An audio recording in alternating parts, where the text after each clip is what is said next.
Okay, so this piece has a story, so I thought I'd tell the story first. Let's see. Okay, this piece is called Personal Tea Ceremony, and it relates to an experience I had in Japan. We had a tour in Japan in 2019. I think that's right, 2019? No, 2018. Wait, when was the pandemic? It was 2019.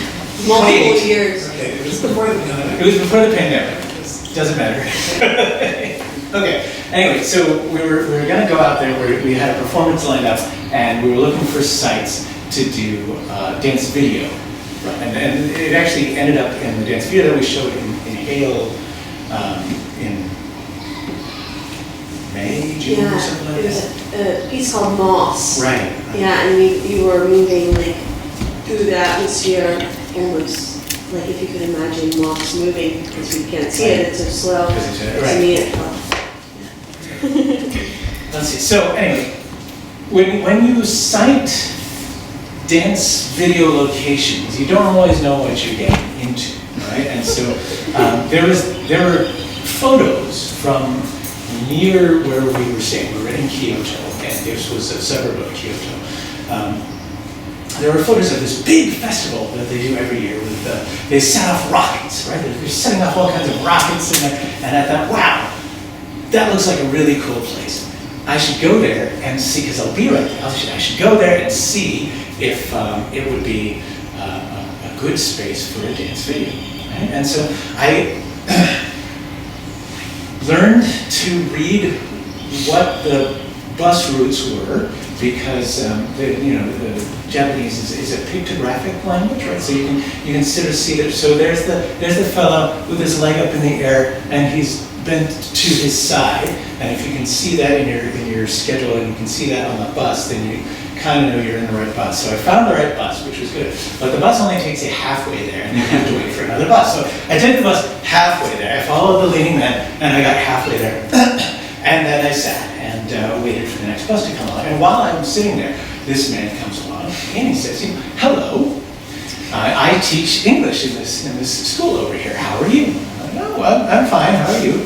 And he asked me what I'm doing, and I explained and showed him a picture. And he spoke very big, completely understood what was going on.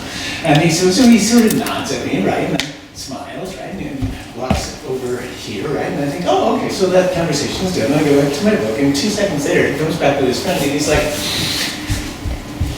here, he will take you, right? And so, a complete stranger, a friend of this man who I had just met not even a minute ago, is offering to take me. Doesn't speak a word of English. Complete stranger, right? Could, if once he gets me in the car, like slit my throat, steal my, whatever money I had, all that sort of thing. All these ideas occurred to me, and I look around kind of, but my mother wasn't there. So I said, okay. Right? And I got in the car with this complete stranger who doesn't speak a word of English. I don't speak a word of Japanese. I'll laugh. But he knows where we're going. He drives us there, and we get there. And what we get there to is this big field. There's nothing there because, of course, the Rockets. That's a festival that happens in the fall, and there in the spring. There's nothing there at all. But undaunted, I thought, well, you never know. We might find like a shady corner or something that would work for 1 or 2 shots. And so I go around with my camera and I'm scanning around, and I found some pretty interesting little crannies and things. But I wasn't quite sure what it was going to come to. And then I wrapped up I had my little video camera out, and I was doing some scouting, and I closed it off, and I'm like, all right, let's go back. And my friend, he's kind of walking off to the side, like he wants me to follow him. And so I followed him down the trail from the rocket place, and we come to this palatial tea garden, which you have in Japan from time to time. Any direction you point to, there's a palatial tea garden somewhere around, right? And he brings me inside, and bear in mind, he has no idea who I am. I have no idea who he is at all, right? Like, you know, it's like, I don't even know what he does for a living. He's, you know, he sees me with a camera. Maybe, you know, he heard that I said something about dance. He probably thinks, you know, ballroom. I don't exactly know what he thinks. But anyway, he treats me to a tea ceremony. And it was this amazing experience, which one I'd never had before. And there's a great deal of ceremony involved in a tea ceremony. There's a great deal of ritual involved, right? There's an altar with the spirits that you honor, and you have your mug of tea, which they set before you, and you bow to the tea, and you bow to the spirits, and you can't drink from, and this was the part I found most fascinating, you can't drink from the lip in front of you.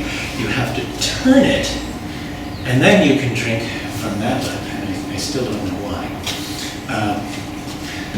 But we're going through this ritual. It takes a long time. It's like a half an hour of steps. There's this step, there's that bow, there's this step, there's that bow. There's a lot of bow. And we finally get through it, and I just, you know, I felt this great bond to my new friend who had invited me along on this journey. And that was fascinating in itself, because we hadn't spoken a word to each other, right? But we both had this experience together. And then, you know, he drove me back, dropped me off. I tried to make some clumsy conversation using the Google Translate, you know, which was hit or miss, to be honest. And I never saw him again, but I still feel like I know him and that he's out there somewhere. And if I take the right Living Man bus, next time I go to Japan, I can go find him again. And so after that, working with Alex, I started to develop this dance on the basis of shared bonds, right, and fellowship and friendship, and how we can sort of, using tea as a metaphor, how we can sort of pour ourselves into one another and be part of each other, even if we don't speak the same language. And so this is my version of that idea, pouring ourselves into each other and then into the mug.